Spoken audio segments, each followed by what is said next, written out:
Did you miss your deadline to renew your Medicaid coverage? You can still send your completed annual review form to Healthy Connections Medicaid. You may be assigned to another health plan, but you can ask to come back to First Choice within 60 days of renewed Medicaid eligibility. It's your family. It's your choice. First Choice is the right choice. Renew and choose us. Visit selecthealthofsc.com/renew to learn more.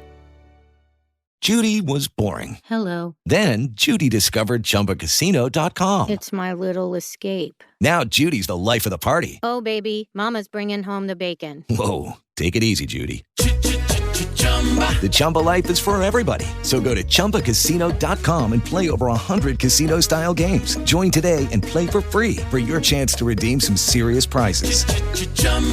ChumbaCasino.com. No purchase necessary. Void where prohibited by law. 18 plus terms and conditions apply. See website for details. Welcome to Pretty Lies and Alibis. Join us as we seek the truth and travel the long road to justice. Hi, everybody. It's Friday, February the 12th, and we wanted to hop on and do a little quick sweet tea session, one of our newer mini episodes. And we wanted to cover the bond hearing for Ariel Robinson that was held earlier today here in Greenville, South Carolina. And also at the end of this, we're going to touch on Emma Daybell. Chad Daybell's daughter finally broke her silence yesterday with Chanley Painter on Court TV, and it was pretty enlightening. Dude, when I saw that, I was like, what? I know. I mean, Emma is the one sibling that's been in the news a little bit, just kind of at the beginning with her behavior and that kind of thing. But we're going to cover this bond hearing for Ariel Robinson, who is accused of murdering Victoria Rose Smith. And before we get into the bond hearing Sunday, we're planning on having a pretty big episode that's going to cover Ariel and her husband, Austin. And what we do when we start covering a new case is we typically sometimes we can spend 8 to 10 hours a day online researching these people and their lives before crimes take place. And it gives us a really good understanding of personality and maybe intentions and all kinds of stuff. So we have spent a lot of hours pouring through podcasts, watching YouTube videos before they were pulled down, just going over everything. And I think we're starting to see a little bit of a pattern with her.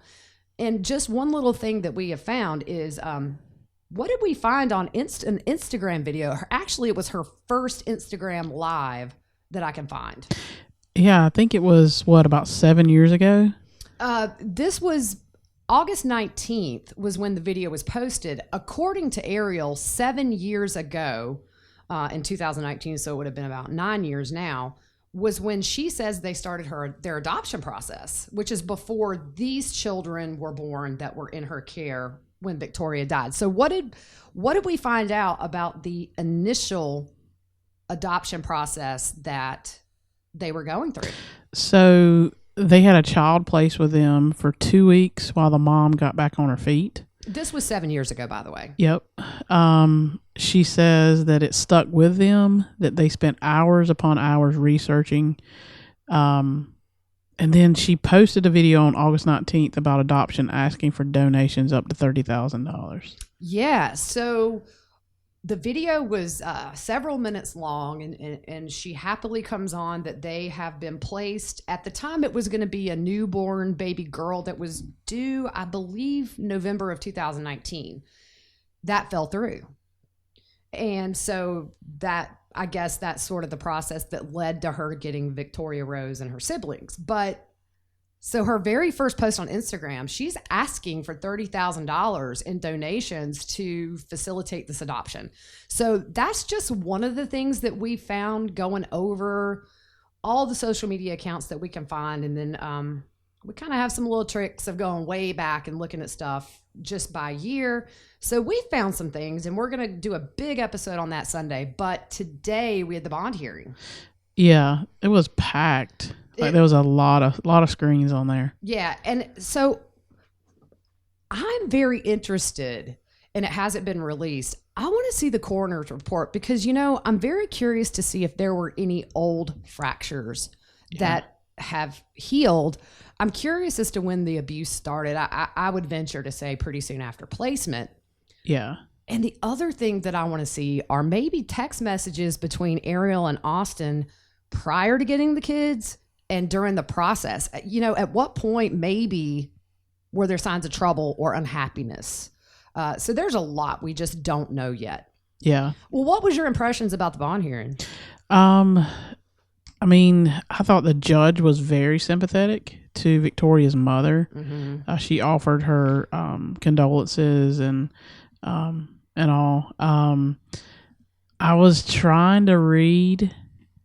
I just think that Ariel thought she was going to get bond. Mm-hmm. Her reaction when she didn't was very telling, I thought. I took screenshots. So I took a screenshot of as soon as the camera comes on and she's kind of grinning and trying to look pleasant. And then when the judge predictably denies bond, it's almost like she just can't believe it. Yeah, she puts her head down on the desk. Yeah. Or whatever she's sitting at. She puts her head down. She actually walks off before I think the judge was saying, I'm going to come back on here. She was talking about something about coming back on or something. And yeah. But a lot of times too in bond hearings, once bond has been denied, I think if you look to the far right, you can see them opening the door. So once she's been denied bond, she goes back. I believe it was probably just some housekeeping stuff of future dates or something like that didn't require her to be there, but she was ready to get out of there. Yeah. So let's start from the beginning. I think the biggest thing for me that was a shocker is that these kids were not formally adopted. Oh, game changer. Huge. Yeah, that's a game changer. And ironically, the date the adoption was going to be finalized was the date that Austin and Ariel were arrested for her murder. Yeah. I mean, the day they were arrested. So several things this tells us. Yes, they were fostering, because we had that question. Were they signed up to be foster parents or just straight up adoption? So we see this. So we know they're fostering. So those stipulations we talked about on the last episode is very daunting, and normally it's a lot of information and you have to jump through all these hoops and everything. So we know that. Mm-hmm. But yeah, the shocker was that the adoption wasn't final. Right. So my question is, when was the last time DSS popped in on these people as foster parents to check on these kids? Yeah. That's going to be, like you say, it's a game changer, because these kids were not legally their children. They were custodians or guardians at that point. Yeah. So it's going to be interesting to see the fallback on DSS, and there has to be drop balls. I'm sorry. Yeah. We know just from the fact that their house was in foreclosure the month they got the kids. Yeah. I mean, things are crazy. Yeah. And there's got to be a change. It's got to be a change. I mean, you can't, if you're a caseworker for DSS, I totally get you're probably overwhelmed with all the cases, but you can't, like, if you mess up, a child can die. I mean, that's where we're at. I don't think that it's typical that you go to a house where a child has been beaten to death and it started that day. What we're probably going to find with the brothers, the biological brothers of Victoria and the foster brothers, is more of a day-to-day pattern of, did they see the mom kind of bullying the daughter? The one thing to me, and I don't think that we talked about it on the last podcast, is there was a picture of Ariel with Victoria, and of course she was all dolled up, and Victoria was not looking at the camera, I don't think. And Ariel's caption on that picture was, "Her daddy's blowing her kisses. I did all this work to make her look pretty." I'm paraphrasing, but I'm not jealous. And then she put a little face that's kind of like the neutral face. Yeah. Kind of like almost a fed up face. Yeah. So what did Ariel, we listened to the 911 call, and we also want to give a quick shout out to Fitz News here in Greenville, who got the 911 call, even though it wasn't the full call. I don't think they released it. And also the sheriff's report. Those two things were gotten by Fitz News, and gave us a little bit of insight into stuff. So the 911 call, we know that Austin said she was choking on water. Yeah. So what we know, when first responders came, they saw the unexplained extensive bruising on her body. Where was that bruising? Oh, they said it was all over. It was on her abdomen, her ear, abrasions on her face, bruising on her back, up and down both legs.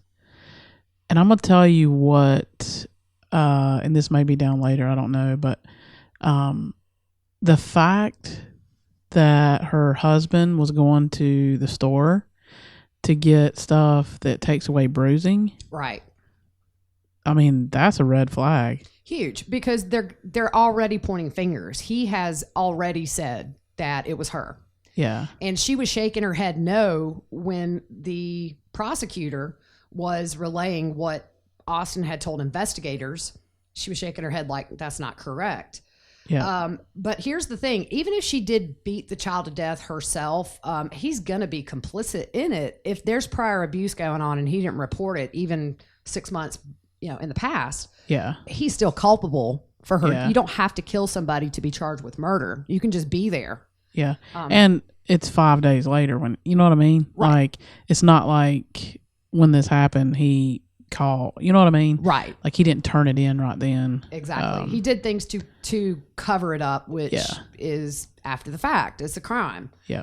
So on the redacted sheriff's report, we now kind of have an idea of what she said happened the day before. Yeah.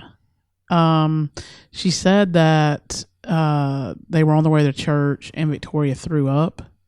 They went home and she went to sleep and had no real issues. So she woke up the next morning, ate pancakes. Ariel and Austin were home along with Victoria because all the other kids were at school. Which I thought, unfortunately, we won't know probably the truth of what actually happened that day because it seems like there were no other witnesses. But didn't we see that they had cameras in their home on something? Yeah, it was. She posted a picture of a camera in Victoria's room that I guess it was like a monitor or something. Oh, okay. And because it had her oldest son sitting in the rocker rocking her. That's right. So yeah, we said there were cameras in there. Yeah. So she said that Victoria complained of a stomach ache and that she was cold. So Ariel claims that she put a heated blanket on her, and she said she was holding Victoria when she went limp. Yeah. But it just doesn't make sense. No, I mean, none of it does. So she said, they're saying she drank too much water, that she's choking on water. And this is like weird to me because we've both taken CPR classes. So she says she started doing the Heimlich on her. I mean, if somebody's choking on water, that ain't gonna do nothing. It's the only time you do the Heimlich is if they have something lodged in their throat. Mm-hmm. So but you brought up a good point. She is an educator. Yeah, she's certified. She would have had to have been trained in all that. She is certified in CPR. You do it every year, I think. And to be honest with you, I think, now I may not be like exactly right, but I think when you're in the adoption process, you have to be certified in that as well. If you're fostering, you do. Yep. So it just doesn't add up to me. No. Something's not. Well, yeah, obviously the kid's, unfortunately beaten to death, and their only claim to why she would be in distress is drinking too much water. And the other thing is this: if I don't bruise that quick. Yeah. You know what I mean? And you're very fair skinned. I'm just gonna say you are pasty. I am. I burn like a lobster when I'm in the sun, and so I don't bruise that quick. So for those bruises to be that bad, right? That's been going on a while. Exactly. So when the investigators asked about the bruising on Victoria's abdomen, because they said that she had purple bruising on her abdomen, Ariel told authorities that she was pushing really hard. And then when questioned about the bruising on Victoria's back and legs, Ariel accused Victoria's 7-year-old brother of having anger issues and beating her up. Yeah. And when asked what he would use to inflict those kind of bruises on her, because it's clear a 7-year-old couldn't do it with their hands. She said he would pick up anything he could find.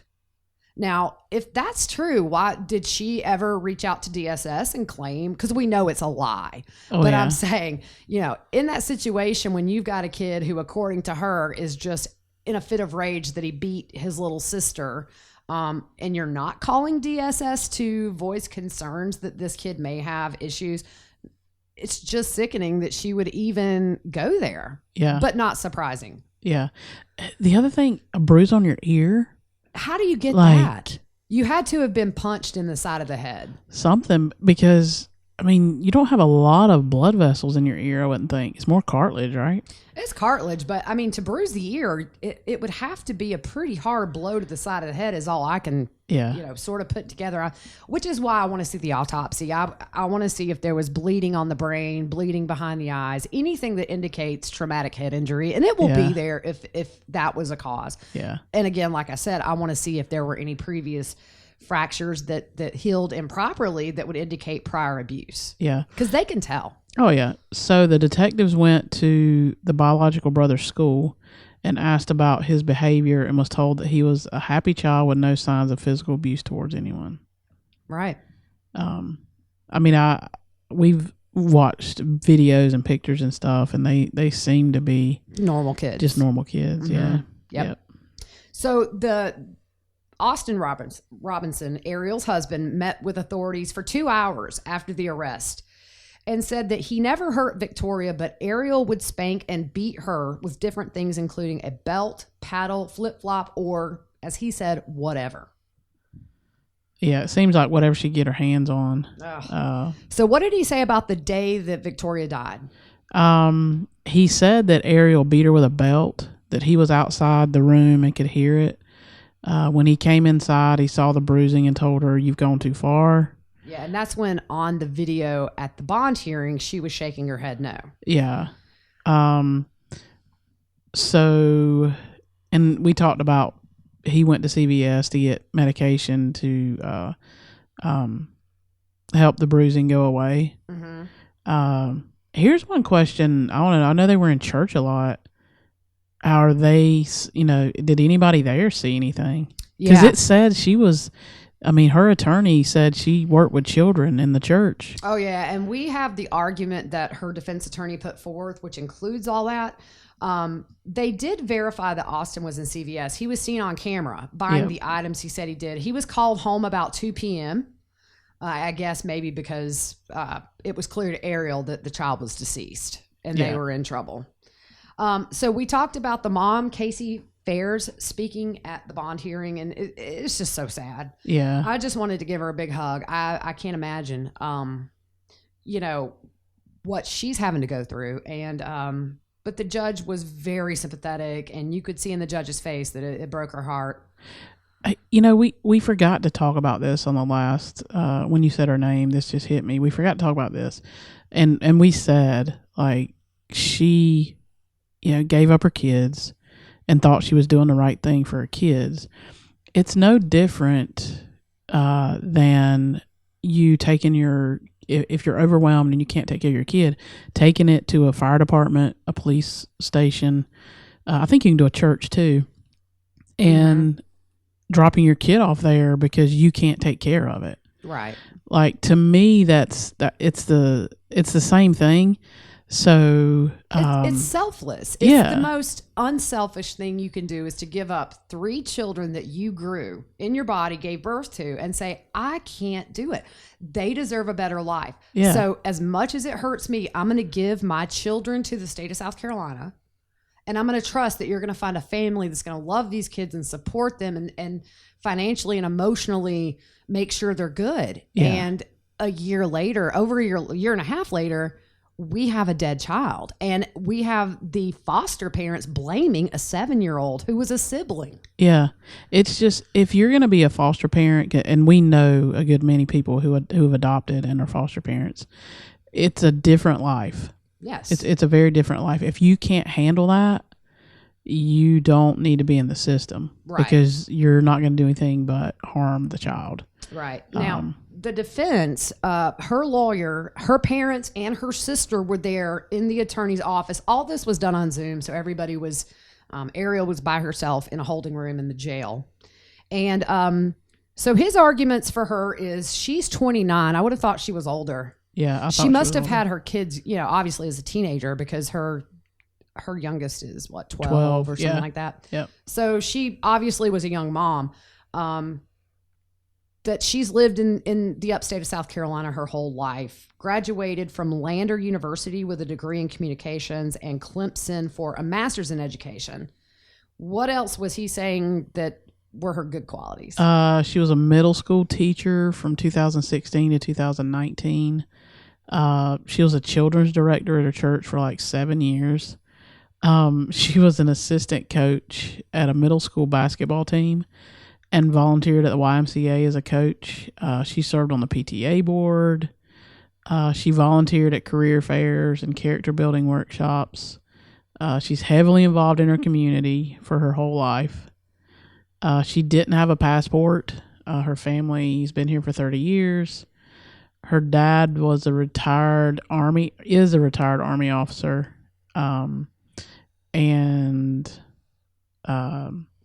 The parents have legal custody of their kids. Yeah, which I was wondering where they were. Yeah, so they do have physical custody of Ariel and Austin's biological kids. Yep. And I think her sister was there, and it mentioned she was a pharmacist. Mm-hmm. So when they were saying that her family would make sure that home monitoring, any stipulations you put on her if she's released, the family would ensure to look after Ariel, and she was shaking her head like, yes, they will.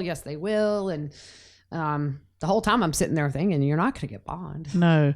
And I'm thinking, don't tell me you're not a danger. Right. Yeah. And I'll tell you one thing that the judge did say that I was like, oh, that's so right.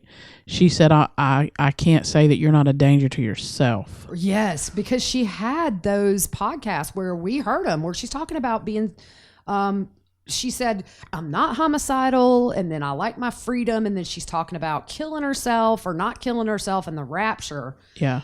All big red flags that, if you have a prospective adoptive parent, and you can't tell me DSS does not Google search foster parents, and if they don't, they need to start, because there were a lot of things readily available online. If somebody had taken the time to look through, you would have seen this is crazy. Yeah. So she didn't get bond. She was very disappointed. Sorry. Yeah. And then that was it.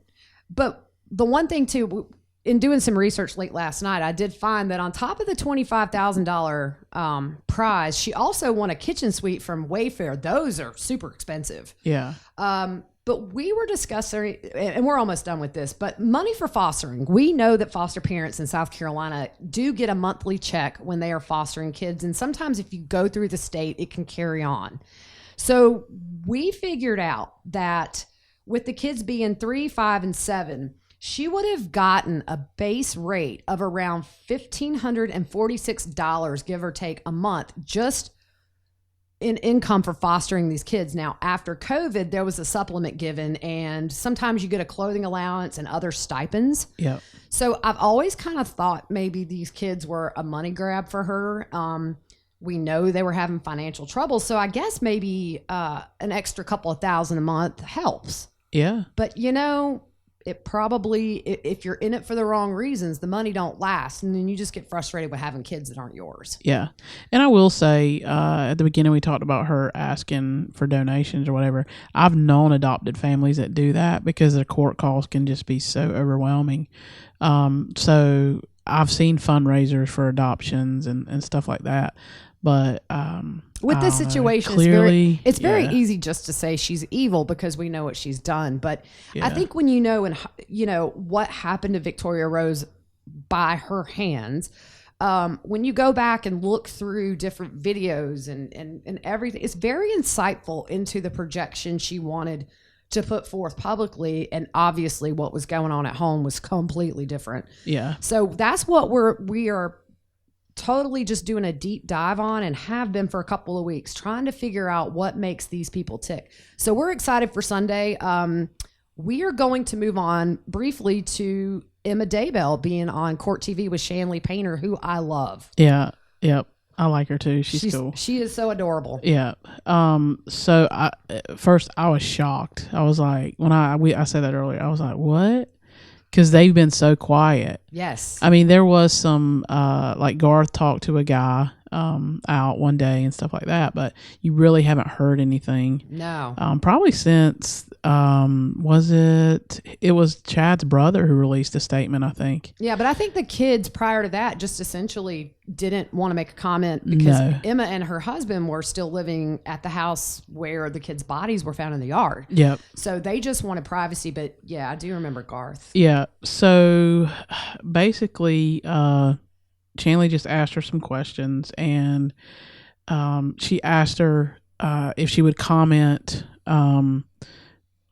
she made a comment about some of the stuff in the media is not correct about her mom. Mm-hmm. So Chanley asked her if she would elaborate, and she just said she's wanting to see the cause of death first before she says anything. Mm-hmm. My heart goes out to them. They've been through so much. Mine too. And I know that Emma, in the early days before the kids were found, was seen on camera sticking her tongue out at a reporter. I get she's a teacher, and it's not a good look. Yeah. And that was early on. I've never had my mom die, and then my dad remarried 2 weeks later, and then all of a sudden he's the focus of a national manhunt for 2 kids. Yeah. And then he's arrested. The kids are found on the property. So I can't begin to understand what's going through their mind. And did you get the feeling yesterday that maybe she thinks it's going to be murder? Just the way she said, I think I know what's on that report. Yeah. I think I know, but I want to see it, and she wants to see it before it's released, and I don't blame him for that. No, I think they have a right with Tammy being their mother. Yeah. Because according to Emma, everything that they have found out regarding the autopsy, they found out like you and I have, which is through press releases. Yeah. Yep. And I understand why law enforcement has to do some stuff that way, but I mean, I wouldn't want to find out that way. No, it's very hard, but Emma seems like the daddy's princess. He named books after her, characters after her, and that kind of thing. It really just kind of on the surface seems like she was the favorite. So she was the most offensive of her dad initially, but I just saw a little break in that last night. Yeah, yep. And she said that her and her siblings have been on pins and needles for, I think it's been, 18 months. Yeah, it's crazy. And so she made contact with Fremont County Sheriff's Office, and they informed her that they would only share the results if they met with the detective, and they all have to meet with the detective. That the stipulation would be they can't share that information with anybody. Mm-hmm. So, and we know that's common for law enforcement to do that because obviously they haven't really spoken to them about anything. Right. And we were talking last night. I almost really think all the arrests in this case are probably over. I just don't see anybody else getting arrested at this point. Yeah. And so I don't think that if they have nothing to hide, for me, it would be easy for me to say I would go ahead and go. I would have talked to them a year ago. But, I mean, I just don't know the dynamic. Do they feel that talking to investigators is going to solidify their dad's fate? I don't know. I don't think what they could offer is going to be heavier than what the evidence shows in the crimes. Yeah. But maybe it's a subconscious feeling like you're letting your dad down. Who knows why? But if it were me, I'd just go in and do it. Yeah. But if you think about it, I mean, you're hearing that your dad possibly killed your mother. That your dad remarried, then you're hearing, oh wait, your dad has possibly helped kill 2 kids, and if you remember, I mean, they have kids, right? So it's just not easy, and a lot of times it's easy for us watching these cases unfold to very quickly judge people. And a lot of times I think there's a guilt by association where it's just sort of default that you hate this person because they're a kid of one of the defendants. But just like Colby and everybody else, these kids didn't ask for this. And they don't even know how to grieve yet. Do they grieve because their mom died a natural death? Do they grieve because their dad murdered their mom? I can't even begin to imagine emotionally. How do you even begin to grieve or accept things when you don't know a cause? Yeah. I mean, how do you function? You don't. I mean, your dad's a murderer. What did the sheriff say in response to what Emma told Chanley? I mean, he said that was what the stipulation. They did want to talk to him, and they can't release that and not give you a stipulation of you can't share it with anybody. Right, and that could be why they want to meet with them, is just to reiterate to them that this is very sensitive material. Who knows? It might not even be a questioning thing. But, yeah. But he did say that he felt they needed to know the results. So I think maybe soon those kids, if they haven't already today, may find out. I didn't get the feeling we would know soon because the sheriff did say they're not releasing the results to the public right now, that this is still ongoing. So who knows when we're going to get charges. Yeah. It's going to be a while. I don't think it's going to be super soon for anything. It's just going to be a long pause. Yeah. But we have these other cases that we're following, and we're really big on the Victoria Rose Smith case, mainly because it's local, hits home for us, and we're going to follow all the cases that we're working on to the very end. This Sunday night, join us for a big episode on Victoria Rose, on her murderers, or alleged murderers. And go ahead. I'm sorry. No, you're good.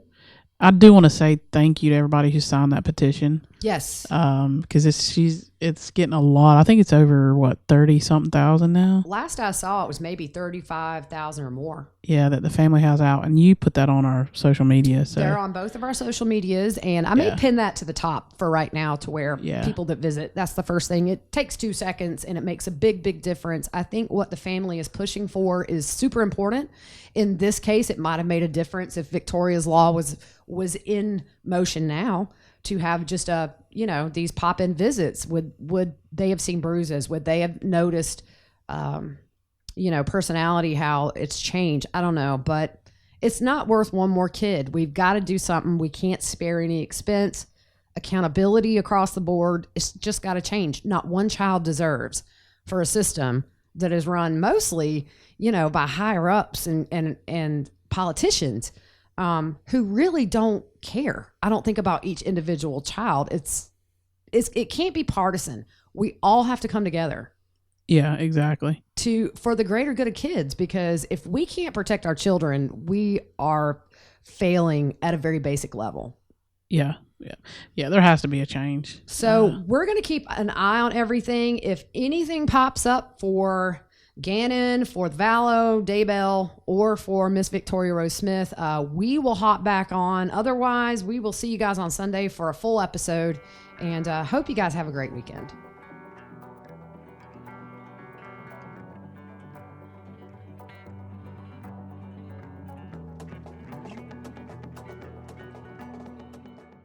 With Lucky Land Slots, you can get lucky just about anywhere. Dearly beloved, we are gathered here today to... Has anyone seen the bride and groom?